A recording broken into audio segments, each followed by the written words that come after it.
બેઝમાં કરીએ જો એ તટસ્થ થઈ ગયું, સફેદ થઈ જાય દેખાય છે. અને જો જાજો ટાઈમ રાખશું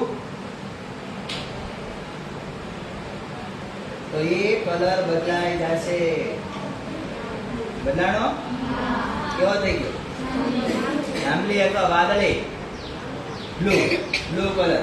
તો જ્યારે તમે લાલ લિટમસ પેપરને જો આમાં નો તમને એમ થાય તો ઓલા પહેલા બોળ્યું હતું, આપણે બીજું લઈ લઈએ લાલ, કમ્પ્લીટ લાલ બેઝમાં બોળીએ. લ્યો જો જે ભાગ બેઝની અંદર બોળ્યો એ કેવું થઈ ગયું? જાંબલી અથવા વાદળી થઈ ગયું ને. તો એમાં રંગ પરિવર્તન આપે છે. એમાં લખીએ આપણે કે જ્યારે લાલ લિટમસને સોડિયમ હાઇડ્રોક્સાઇડ એટલે કે બેઝના દ્રાવણમાં આપણે બોળ્યું તો શું થયું? એમાંથી કેવો રંગ આપશે?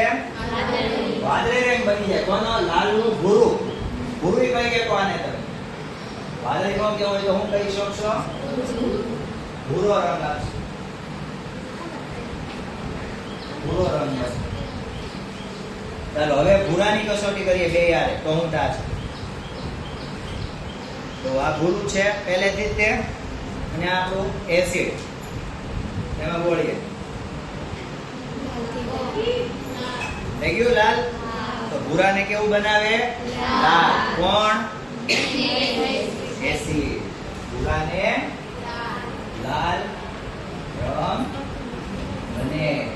ભૂરાનો લાલ રંગ બનશે. પછી હજી એક બાકી રહી ને આપણે કરવાની કસોટી. કઈ બાકી રહી? કે ભૂરું હોય એને આપણે કેમાં?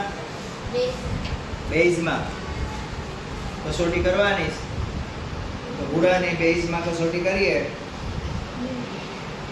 કોઈ ફેર પડે નહીં. પડ્યો નહીં.